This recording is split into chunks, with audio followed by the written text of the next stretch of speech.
You're listening to an Airwave Media Podcast. Choice Hotels get you more of what you value. Here's a little tune to help you remember. Same drive, different day. Don't you wish you were getting away? Pack your bags and come on through. Texas, Ohio, Alaska, we're up there too. Comfort Inn, it's calling your name. Save on the stay. Oh, and free waffles are yours to claim. Well, I hope you like my little song. Book direct at choicehotels.com. Want a $1,000 weight loss medication for $50? It all starts with Rose's free GLP-1 insurance check. Just upload your insurance card to see if you have coverage, then relax. Over 200,000 people have qualified for a $50 copay through Ro. Go to ro.co/health. Half of covered patients have a $50 per month copay or less for medication, plus $145 monthly Ro membership fee. Deductible cost may apply and final cost varies by insurance plan. For safety information about GLP-1 medications, including boxed warning, go to ro.co/safety, RX only.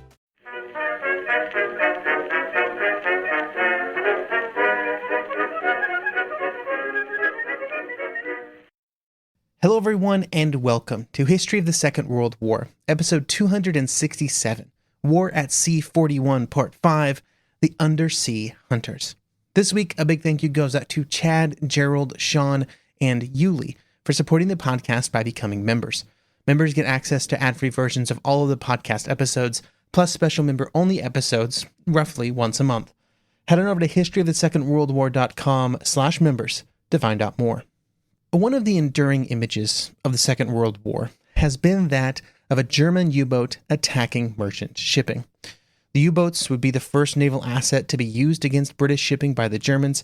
It would contribute far more to the war effort than the surface raiders, and they would be the last still fighting, even as their missions became almost suicidal. The Battle of the Atlantic has been called the longest battle of the war, and the U-boats would be the primary weapon of that battle. However, during the early war years, there would be a constant issue for the U-boats. There were never enough of them. The construction challenges tied back to decisions made before the war around where limited German resources should be allocated, particularly around steel. Steel is important to many different pieces of military hardware and a lot of things that go boom. And U-boats were just one of many weapon systems that Germany needed. The U-boats were not even the top priority on the naval side, with the leaders of the Kriegsmarine also having dreams of a great surface fleet. This meant that U-boat numbers were low, and it would take time to ramp up their production. From September 1st to December 1st, 1940, just 13 new ocean-going U-boats would be commissioned, but during that time, 3 were lost at sea, and 2 were retired. That meant that there were only 8 added to the active lists, but even after they were added, there were just 31 ocean-going U-boats available. The word ocean-going is important because for the next 2 episodes of the podcast, we are going to focus almost exclusively on the larger U-boats that were designed for and used in the Atlantic. There were also smaller U-boats that were used in the North Sea and along coastal areas, particularly for mine laying, but it would primarily be the ocean-going U-boats that were directly attacking convoys in the Atlantic, and therefore they were the ones that received the most attention from the British and the Germans, at least publicly. The fall of France completely changed the situation for these U-boats and made it easier for the limited number of them that were available to be more effective. During the first year of the war, the biggest challenge was trying to keep any U-boats actually in the convoy lanes. This was because of the travel time, often requiring a trip north of Scotland, and that meant that the U-boats spent a lot of time simply in transit from port to patrol and then back to port. Using French bases at areas like Lorient in western France cut down that travel time, which of course made the British leaders even more concerned. The British had always known that protection of merchant shipping would be one of the primary roles of the Royal Navy during a conflict, and immediately after the start of the war, convoys were set up to try and help protect that shipping. A crash program of creating as many small convoy escorts as possible was also kickstarted, taking priority over larger fighting ships as a way to try and defend against the German U-boats. Oh, and calling it the Battle of the Atlantic was Churchill's idea, and calling the 5 years of naval operations around Allied merchant shipping's one battle is kind of a misnomer. It's certainly a catchy name, which is why Churchill loved it. He wanted the public to identify with and understand what was happening, just like with the Battle of Britain. But unlike many other battles, the Battle of the Atlantic would constantly swing back and forth, with the end of 1940 and the beginning of 1941 being a time when fortune swung against the British. This will be the primary period discussed in these episodes, a time when U-boat numbers were rising, the support systems around them were getting better, the new French ports came online, and the British were in some ways struggling to catch up. The interesting thing, though, is that both the Royal Navy and the Kriegsmarine still had the same problem during late 1940 and early 1941. Neither of them had enough of the types of vessels they needed to fight the kind of war they were trying to fight. On the German side, they did not have enough U-boats, and on the British side, they did not have enough escorts. For the Germans, the problem really came down to the fact that they were playing a numbers game against British and Allied shipping. They had to be sinking ships to prevent them from being used in moving supplies to Britain. And it was the ships that were the targets, not the goods inside of them. Sinking a ship meant that it could never be used again. Sinking its cargo was at best a temporary inconvenience. And the British started the war with the largest merchant fleet in the world. About a quarter of all merchant ships in the world sailed under the British flag. Then, added to that number were the merchant fleets of several of the nations that had been invaded by Germany, like Norway, which maintained a sizable merchant fleet. The U-boats had to attack and destroy shipping faster than it could be replaced, a classic war of attrition. But within that war of attrition, there were other things that the U-boats were being called upon to do. They would assist with the invasion of Norway in early 1940. Then, during the Battle of Britain, they would be involved in weather reporting from the Atlantic. At times, there were fewer than 10 U-boats available for action, with the rest being either in transit or in port for refit. And even at their lowest number, at least 2 were generally kept in position to report the weather at all times. One example of this would be U-100, the very first U-boat to sail out of the new U-boat bases at Lorient. Instead of using its position to go on the attack, it would instead just take over weather reports from the boat that was there before, literally just sitting around and transmitting current conditions 3 times a day. This information was critical, though, for the Luftwaffe in their continuing attacks against the British during the Blitz, and it would also be an important part of U-boat operations as well. I don't think it would surprise anyone to know that U-boats often had challenges with the weather in the North Atlantic, and there would be many times that U-boat patrols were impacted by weather systems. At times, this would cause boats to be lost completely, but more often, it simply made it more difficult to find and intercept merchant shipping. For example, on December 15, 1940, there would be a major storm system that would move across the primary hunting grounds of several U-boats. All they were able to do during this time was stay submerged for most of the storm, only surfacing briefly to replace their air supply and to charge their batteries by running their diesel engines, which required them to be on the surface. At times, the weather was so bad that instead of hunting, the U-boats were just trying to survive. And unfortunately for the U-boats, the weather in the North Atlantic was frequently horrible, especially during the winter. There was an option available, and that was to push the U-boat hunting grounds further south, but this was not some kind of silver bullet that would guarantee results. 2 U-boats had been sent to the southern convoy routes early in 1940, mostly trying to focus on those coming up from the west coast of Africa. These had been Type 9 U-boats, which provided more range over the more typical Type 7s that were sort of more numerous in the North Atlantic. The result of these patrols into southern waters by the Type 9s were disappointing. This seemed to reinforce the views of Karl Donitz, the head of German U-boats, who had always viewed the North Atlantic as the decisive theater of the war. But during 1940, the biggest change to the U-boat campaign had nothing to do with weather, strategy, or the performance of individual U-boat captains, but instead it was the change in U-boat basing possibilities. Just like with their surface ships, the Germans were presented with many new possibilities for basing U-boats in French ports after the armistice was signed. While the surface navy focused their efforts on Brest and Saint-Nazaire due to existing infrastructure that could support larger German ships, the U-boat arm would start their work at Lorient. The usage of French ports helped to ameliorate the number one problem experienced by the U-boats: how to keep enough of them on patrol to make a major difference in the war. Every day that a U-boat spent moving from base to the patrol area was one fewer day that they could be on patrol. Using Lorient cut down this time by about a week. That gave them a week longer to hunt once they got out into the Atlantic. The facilities at Lorient would greatly evolve starting in the summer of 1940 as well, with the first phase being relatively simple changes that would allow the U-boats to put into the port for fuel, provisions, and torpedoes. Torpedoes were frequently a problem, particularly for the more successful U-boats, and so a quick and easy way to get more was invaluable. A literal train full of torpedoes would arrive in Lorient in early July, just weeks after the French surrender, with the plan initially being to store them and then use lighters to actually get them onto the U-boats who would arrive in port. This kind of ad hoc system was not the final phase, though. It was just the beginning. And the second phase of construction would see the introduction of U-boat repair and refit facilities, which would further reduce the situations in which they needed to go back to Germany. The first version of these repair facilities were opened in Lorient in mid-August 1940. By 1941, Lorient had the ability to repair 30 U-boats simultaneously, providing them with typical refit processes.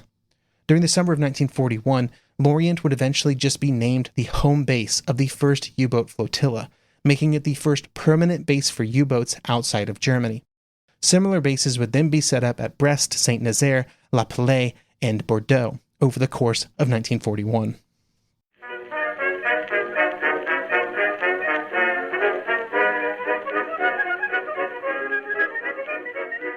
Hey, it's Ryan Reynolds here from Mint Mobile. Now, I was looking for fun ways to tell you that Mint's offer of unlimited premium wireless for $15 a month is back.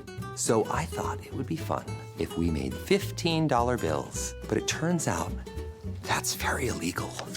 So there goes my big idea for the commercial. Give it a try at mintmobile.com/switch. Upfront payment of $45 for 3 months, $90 for 6 months, or $180 for 12-month plan required. $15 per month equivalent. Taxes and fees extra. Initial plan term only. Greater than 50 gigabytes may slow when network is busy. See terms. Stitch Fix. Stop shopping. Get styled. A+ on the outfit, Miss Turner. You are about to slay parent-teacher conferences. Oh, these? Just the most perfect fitting jeans my stylist sent me. Oh, hello, you, who didn't set one foot in a mall and still looks amazing.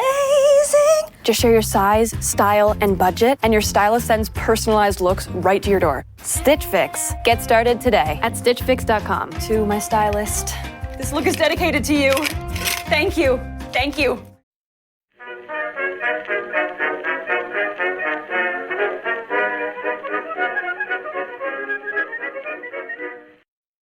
As soon as the German U-boats began using French ports as bases, there were concerns about British air attack.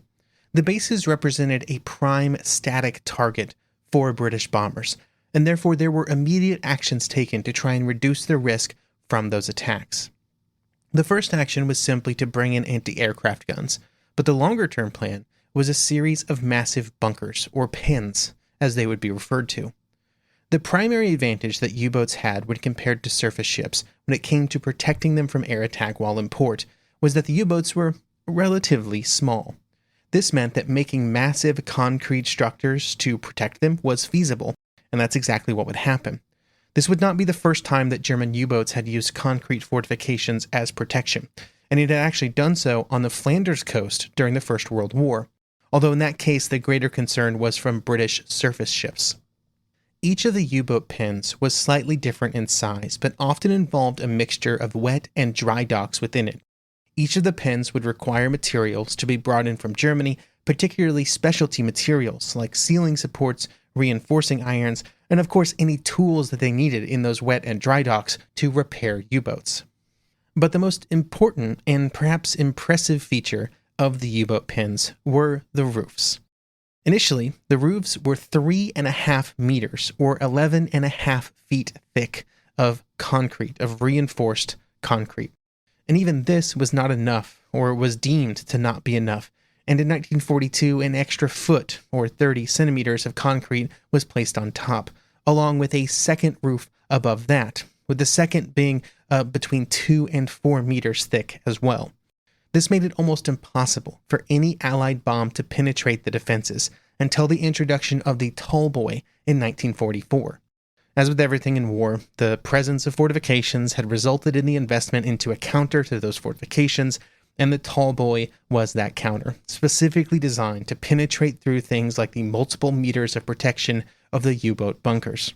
Unfortunately, it arrived too late in the war to provide maximum benefit, and by the time that it was available in numbers in the last year or so of the war, the height of the U-boat war was far in the past.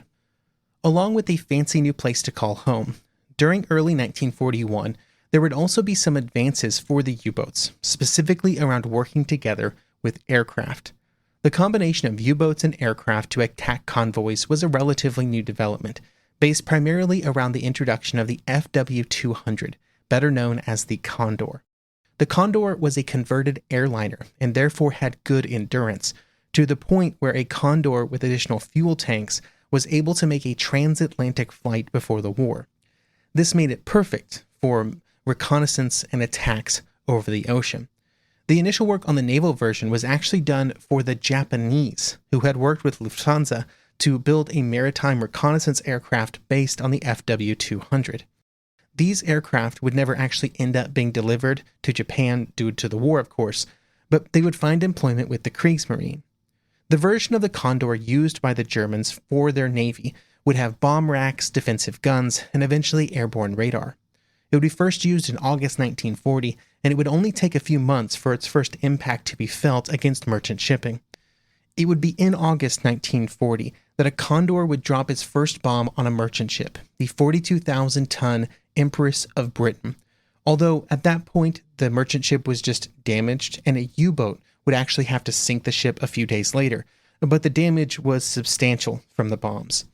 One of the interesting parts of the attack is that it happened to the northwest of Ireland, which was a good example of how the Condor could impact the ongoing commerce war. Now, the impact of the Condors would always be impacted by inter-service rivalry and coordination problems. The aircraft were controlled by the Luftwaffe, who never wanted to put resources into something used by the Kriegsmarine. This reduced the number of aircraft available, as well as the willingness of the Luftwaffe to support them. Even the Condors that were committed to operations at sea found tactical coordination with the U-boats to be quite difficult.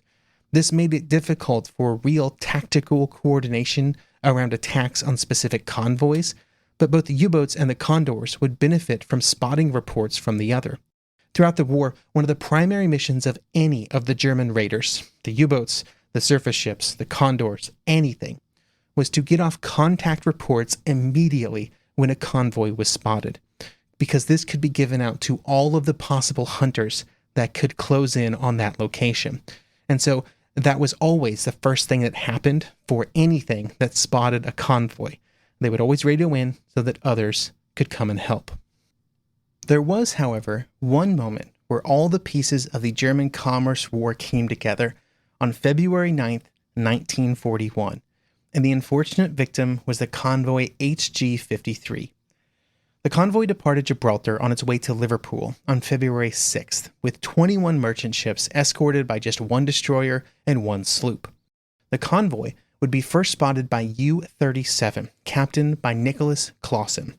Of course, the first thing that Clausen did was get off a contact report, which would cause orders to go out to the Condors of Group 40 to prepare for action. The goal was to get as many Condors into the area of the convoy as quickly as possible, although only 5 would be available for the operation at that moment. Mostly due to luck, the Admiral Hipper, the heavy cruiser, was also in the area and would also be able to intercept the convoy, although not on the same schedule as the Condors. One of the things that helped all of this come together was the fact that the German U-boats were equipped with a special beacon exactly for this type of operation.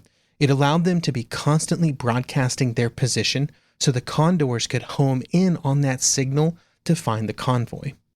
On the morning of February 9th, the Condors would close in, and over the course of their attack, they would sink 5 merchant ships, although they would report sinking 9. Everybody exaggerates all the time. Then on February 10th, still shadowing the convoy, the U-37 jumped into the attack and fired 6 torpedoes at 2 tankers, although they all missed, and instead hit one small freighter behind the tankers, although that freighter did sink. Then, on the 12th of February, the Hipper arrived, although it would only sink 1 ship, mostly due to the fact that the Hipper was redirected onto another convoy, the SL-64, but it would sink 7 ships in that convoy, so it was kind of worth it. The attack on HG-53 would result in 9 total merchant ships sunk, 3 by the U-37, 5 by the Condors, and 1 by the Hipper. It was a great example of what cooperation between the U-boats and the Condors and the surface raiders could look like, and it would be the model for future operations. A few weeks later, on February 23rd, there would be another attempt to get the Condors into action with the U-boats against outbound convoy 288. This convoy would be attacked by multiple U-boats and even an Italian submarine on the night of February 23rd, resulting in 8 ships being sunk. The Condors would also bomb the convoy, although they would be unable to sink any of the ships directly. These early operations went a long way to proving what concentrated attacks on convoys could achieve, and combined arms attacks as well, and that they were possible. Although it's important not to confuse these somewhat ad hoc groupings that would occur around specific convoys with the generally more organized and purposeful U-boat wolfpack tactics, which would become so famous later in the war. I think it's worth taking a moment as well to compare the successes of the Fw-200 Condors and the sort of their experiences, and compare it to the frustrations of the British and their attempts to use aircraft from Coastal Command as part of the Commerce War to attack U-boats. Even before the start of the war, there was a recognition of the fact that aircraft would be an important part of any anti-submarine campaign, and that they would be invaluable for the protection of merchant shipping. This was partially due to the fact that the German U-boats, just like other submarines at this point in history, had to spend a considerable amount of time on the surface to obtain fresh air and to be able to run their diesel engines to charge their batteries. They were also far faster on the surface, and in fact many of the early war attacks by the submarines would be done on the surface because it just made everything easier. Aircraft were perfect for spotting surfaced U-boats, but to do that they needed aircraft with good range and some offensive capabilities. The Avro Anson, the primary aircraft that Coastal Command possessed, was not great at either of those requirements. The Anson was a mid-30s design, which was not a problem in and of itself, but it was also just not a great design. Some designs are just not great, and this one was not great. But it's what Coastal Command had, with 13 of its 21 squadrons being equipped solely with the Anson. Unfortunately, most of the other aircraft that Coastal Command had were just as bad. The Cerro London, a flying boat, the biplane, the Vickers Wildebeest, all having the same primary downside as the Anson. They were slow, and more importantly, they had really poor endurance. They could stay up for just a few hours, maybe. There were also some Lockheed Hudsons, which had a higher speed and greater endurance than their British counterparts. But one of the primary features that made the Condors so good at what they were doing was endurance, because it turns out that the ocean was really big, and to really contribute to the fight in those oceans, the further an aircraft could fly, the better. And so the endurance of almost everything that the British had were just not enough. They just were not sufficient to what they really needed. There was one bright spot in the Coastal Command squadrons, and that would be the short Sunderland. This was a flying boat that would end up being one of the most successful flying boats of the entire Second World War. Now, the Sunderland was slow, but it could stay in the air for 12 hours, which was far longer than anything else that Coastal Command had. And it could stay in the air while also carrying 2,000 pounds or just over 900 kilograms of bombs and depth charges. This combination would allow it to be the first Coastal Command aircraft to sink a U-boat in January 1940, although it would be another 5 months before another U-boat would be sunk by air attack. One of the reasons I think it's worth discussing Coastal Command after the German efforts with the Condor is that the comparison between the two sides and how just not building the right aircraft would result in massive differences in performance in the same theater during the war. These mistakes would be even more apparent when, throughout the course of the war, aircraft would end up sinking more U-boats than Allied ships, although it was close. Most of those successes would only happen in the later years of the war, when Coastal Command had been equipped with top-of-the-line aircraft with the right mix of speed, endurance, and ordnance capacity. But it's worth wondering, what would have happened in these early war years if they had been equipped with something more capable, or maybe more short Sunderlands, during these early war years when they were so hampered by simply bad airframes. But at the end of the day, the air war over the convoys, the air war over the Battle of the Atlantic, was a secondary concern. The real concern on both sides were the U-boats. On the German side, one of the features of the early period of commerce raiding was the prevalence of aces within the overall narrative of the campaign. Similar to aircraft pilots, the captains of successful U-boats were celebrated for their individual skill and successes, with the tonnage of the ships that they had sunk being updated like a scoreboard. And in the early period of the war, there were two that were more celebrated than any other, Günther Prien and Otto Kretschmer. Both of them had incredible successes during the early war period, with Prien receiving the Knight's Cross for torpedoing the battleship HMS Royal Oak, while Kretschmer rapidly tallied up merchant sinkings, eventually reaching almost 275,000 tons of total sinking by the spring of 1941, which would be the most for the entire war for any single U-boat captain. However, during the first 2 months of 1941, they had both been in port after their patrols of late 1940. Prien would spend about 76 days, while Kretschmer would spend 72 days, waiting for their next patrol as their U-boats were prepared and their crews were finalized. Due to the slow but steady expansion of the U-boat fleet, many of the successful early war captains had to just accept the fact that each time they went out on another patrol, many of their officers would be different. On both Prien's U-47 and Kretschmer's U-99, when they left for their patrols in late February 1941, they had a whole list of new officers, as their previous crews had either been promoted to command of their own U-boats or had been moved into shore-based training positions at officer schools and other training facilities. Now, Prien and Kretschmer were offered these kind of shore-based roles, although they would both refuse them. Although later U-boat aces would not be quite so hesitant to move to shore-based commands. After leaving Lorient on February 20th, Prien would start adding to his total quite quickly, encountering the outbound convoy 290 just 5 days later on February 25th. Prien would send in the contact report and then would attack the convoy alone on February 26th, at which point he would sink 12,000 tons, although he would report 22,000 tons, and that's just how it went. Eventually, he would be driven off by a combination of depth charges from convoy escorts and attacks from Allied aircraft. It would be the last successful action of Prien's life, although his end will be the topic for next episode.